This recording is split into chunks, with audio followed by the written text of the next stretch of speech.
சுக்கியா தன்னுடைய 10 வயசு பொண்ணு பார்வதி கூட நல்ல மதிய வெயில்ல ஜமீன்தாரோட மாந்தோப்புல இருந்து திரும்பி வந்துகிட்டு இருந்தாரு. அப்பா, எனக்கு ரொம்ப நாளா மாம்பழ ஜூஸ் சாப்பிடணும்னு ரொம்ப ஆசையா இருக்கு. இங்க பாருமா பார்வதி, நமக்கு சாப்பிடுறதுக்கு ரொட்டியே கிடைக்க மாட்டேங்குது. உனக்கு மாம்பழ ஜூஸ் குடிக்கணும்னு ஆசையா இருக்கா? அப்பா, நாம ஏன் இவ்ளோ ஏழையா இருக்கோம்? அது கடவுளோட விருப்பம் பார்வதி. நாம கடவுளோட அந்த விருப்பத்தை மதிச்சு தானே ஆகணும். இப்படி சொல்லிட்டு சுக்கியா தன்னோட வீட்டுக்குள்ள நுழைஞ்சாரு. அவருடைய குடிசை வீட்டுக்குள்ள நுழைஞ்சதுமே அவருடைய மனைவி பிந்து ரொம்ப கோபத்தோட சுக்கியாவை பார்த்து என்ன சொன்னாங்கன்னா, ஆமா, உங்க பொண்ணுக்கு எப்போ இதையே கத்து கொடுங்க. அட, நேரடியா ஏன் உங்க பொண்ணுகிட்ட இப்படி சொல்லக்கூடாது? நம்மளோட ஏழ்மையை போக்குறதுக்கு அந்த ஈஸ்வரன் கிட்ட பிரார்த்தனை செய்யணும். அது மூலமா வயிறார சாப்பாடாவது கிடைக்கட்டும். போது, நிறுத்து பிந்து. குழந்தைக்கு முன்னாடி நம்ம இந்த மாதிரி எல்லாம் பேசக்கூடாது. அதனால அவங்களோட மனசுல கடவுள் மேல இருக்கிற நம்பிக்கை குறைஞ்சிரும். எனக்கு ரொம்ப பயங்கரமா பசிக்குது. சீக்கிரமா சாப்பாடு எடுத்து வை. என்னமோ வீட்ல அரிசி, பருப்பு, மாவு, எண்ணெய்னு எல்லாத்தையும் நிறைச்சு வச்ச மாதிரில கேக்குறீங்க. இன்னைக்கு சாப்பாட்டுக்கும் காஞ்சி போன ரொட்டியும் ஒரு மிளகாயும் தான் இருக்கு. பிந்து, சாப்பிட்றதுக்கு எது கிடைச்சாலும் நாம அதுக்கு மரியாதையா கொடுக்கணும். ஆனா இந்த உலகத்துல இன்னும் நிறைய பேர் சாப்பிட்றதுக்கு இது கூட இல்லாம இருக்காங்க, தெரியும்ல? சுக்கியா சொன்னதை கேட்டுட்டு பிந்து ரொம்ப கோவத்தோட உள்ள போனா. ராத்திரி பார்வதி தன்னோட அம்மா கிட்ட என்ன சொன்னானா, அம்மா, மத்த பசங்க எல்லாம் மாம்பழ ஜூஸ் குடிக்கும் போது எனக்கும் மாம்பழ ஜூஸ் சாப்பிடணும்னு ஆசையா இருக்குமா. ஐயோ, என் செல்ல பொண்ணு பார்வதி, நான் எவ்வளவு பெரிய பாக்கியம் கிட்டவன். என்னால உனக்கு மாம்பழ ஜூஸ் கூட வாங்கி கொடுக்க முடியல. ஆனா நீ எதுக்கும் கவலைப்படாத. நான் நாளைக்கு கண்டிப்பா உனக்கு மாம்பழ ஜூஸ் வாங்கி கொடுப்பேன்.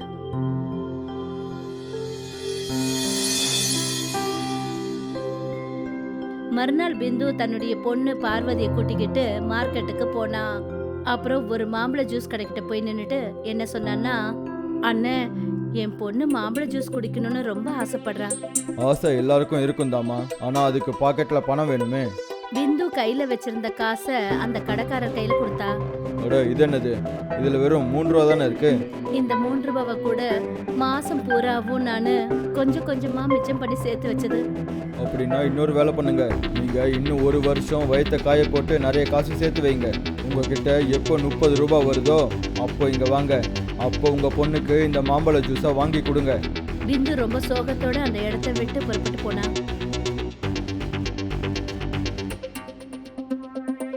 அம்மா, அந்த கடைக்காரர் உங்ககிட்ட எவ்வளவு மோசமா பேசினாரு. நம்மள மாதிரி ஏழைங்களோட தலையெழுத்து இப்படித்தாமா எழுதியிருக்கு பார்வதி. ஆனா நீ கவலைப்படாத. இன்னைக்கு நான் கண்டிப்பா உனக்கு மாம்பழ ஜூஸ் வாங்கி கொடுப்பேன். நீ என் கூட வா. எங்கம்மா? உங்க அப்பா ஜமீன்தாரோட வயல்ல தானே வேலை பார்க்கறாரு. அங்க மாமரத்துல 100கணக்கான மாம்பழங்கள் இருக்கு. நாம அந்த ஜமீன்தாரோட மாமரத்துல இருந்து 4-5 மாம்பழம் பறிச்சுக்க கூடாதா? பிந்து தான் பொண்ணு பார்வதியை கூட்டிக்கிட்டு ஜமீன்தாரோட மாந்தோப்புக்கு போனா. அம்மா, அங்க பாருங்களேன், மாம்பழம் எல்லாம் எவ்வளவு அழகா இருக்கு. அப்படியே மஞ்சன்னு. இத சாப்பிட்டா ரொம்ப நல்லா இருக்கும். பிந்து 3 மாம்பழங்களை பறிச்சா. அப்பதான் ஜமீன்தார் தன்னுடைய ஆட்கள் காளியா அப்புறம் கல்லுவை கூட்டிக்கிட்டு அந்த இடத்துக்கு வந்தாரு. அப்படியா? இப்போதான் என்னோட மாம்பழ தோட்டத்துல தினமும் எப்படி மாம்பழங்கள் கம்மியாயிட்டே போகுதுன்னு எனக்கு தெரியுது. பாவம்னு பார்த்து உன்னோட அந்த ஏழை புருஷனை நான் வேலையில வச்சது தப்பு தான். நான் என்ன அவனை இதுக்காகவா வேலைக்கு வச்சிருக்கேன்? அவனோட மனைவியும் குழந்தையும் வந்து திருடிட்டு போறதுக்கு. அப்படியெல்லாம் சொல்லாதீங்க ஜமீன்தார் ஐயா. என் பொண்ணுக்கு மாம்பழ ஜூஸ் குடிக்கணும்னு ரொம்ப ஆசை. கையில காசு இல்ல. அதான் உங்க தோப்புல இருந்து 2-3 மாம்பழங்களை பறிச்சு என் பொண்ணுக்கு கொடுக்கலாம்னு நினைச்சேன். பாவம், அவ்வளோ ஒரு குழந்தை தானங்க.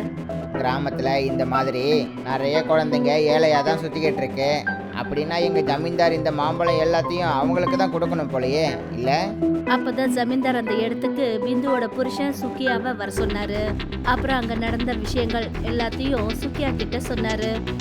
இப்போ நீயே சொல்லு சுக்கியா, உன்னோட மனைவியையும் பொண்ணையும் என்ன பண்றது? என்னோட மாம்பழ தோட்டத்துல இருந்து யார் மாம்பழம் திருடுறாங்களோ அவங்கள நான் என்ன பண்ணுவேன்னு உனக்கே தெரியும். என்னோட மனைவி ஒன்றும் திருடி கிடையாது ஜமீன்தார் ஐயா. அவ எங்க பொண்ணை சந்தோஷப்படுத்துறதுக்காக தான் இவ்வளோ தூரம் வந்திருக்கா. இப்போ என்ன பார்த்துட்டு இருக்கீங்க ஜமீன்தார் ஐயா? இவங்க 3 பேரையும் பயங்கரமா அடிச்சு இந்த இடத்த விட்டு வெளியே துரத்துங்க. ஜமீன்தார் என்ன பண்ணாருன்னா, பார்வதி, சுக்கியா அப்புறம் பிந்துவை ரொம்ப மோசமா அந்த இடத்த விட்டு துரத்தினாரு. அவங்க 3 பேரும் அழுதுகிட்டே அவங்களுடைய குடிசைக்கு வந்தாங்க.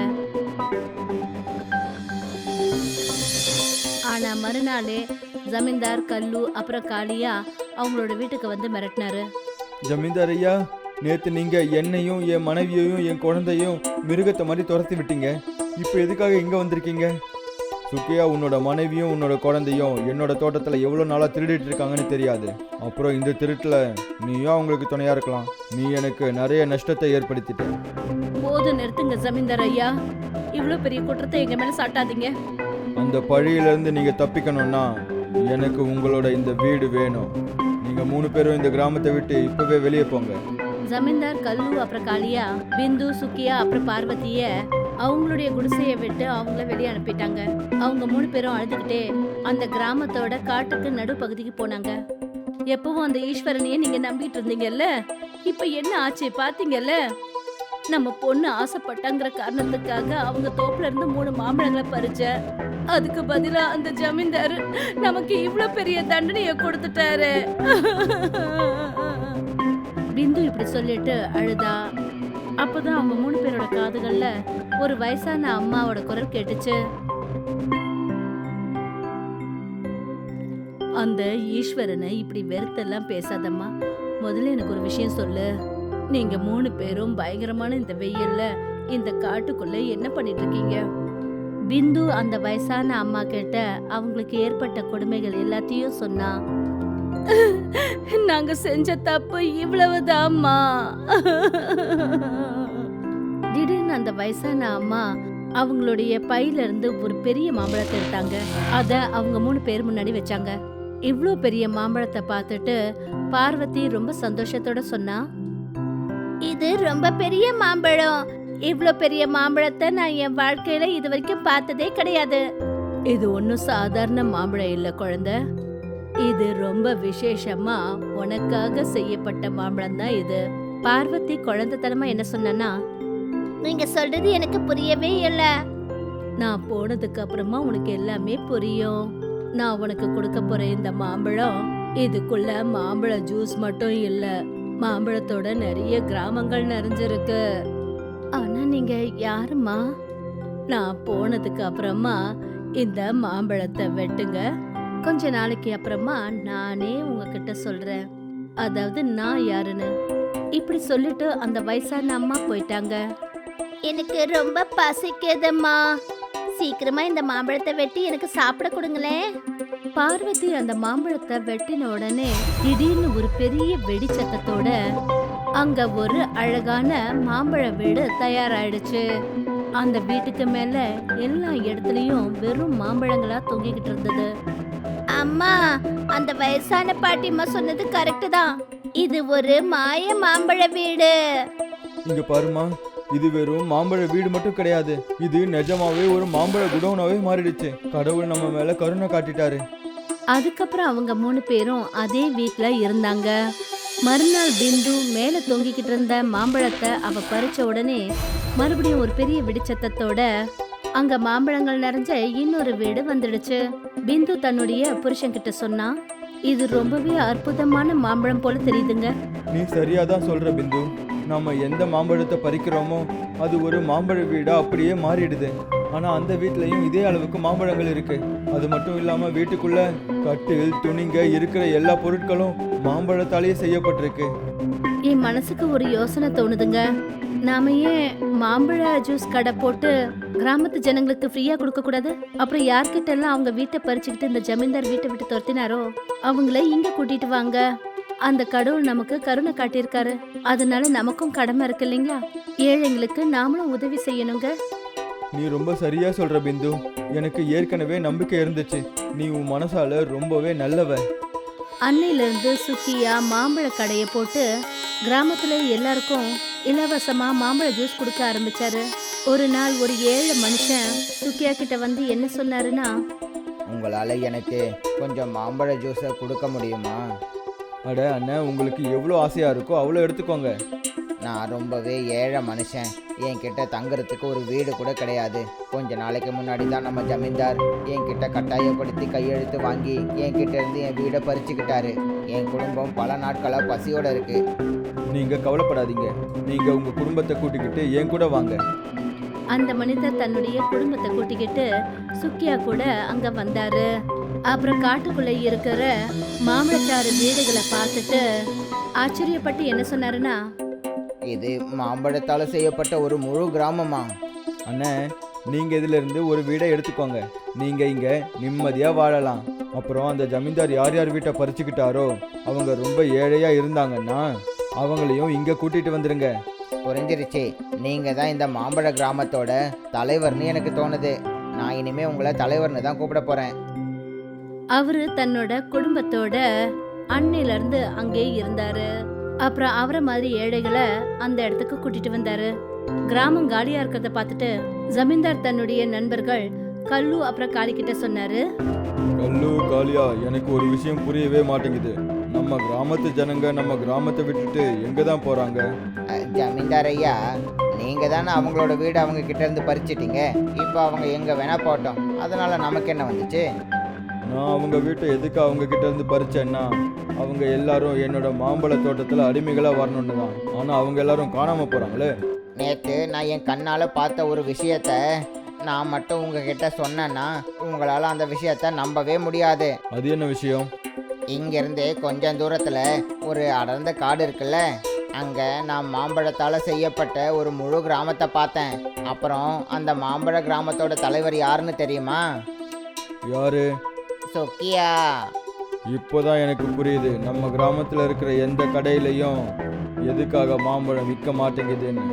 ஒருவேளை இதுதான் விஷயம்னா நான் சுக்கியாவையும் அவனோட குடும்பத்தையும் கொன்னுட்டு அந்த இடத்தையும் ஆக்கிரமிச்சிருவேன். என் கூட வாங்க. ஜமீன்தார் கல்லு அப்புறம் காளியாவை கூட்டிக்கிட்டு நேரா மாம்பழச்சாறு கிராமத்துக்குள்ள நுழைஞ்சாரு.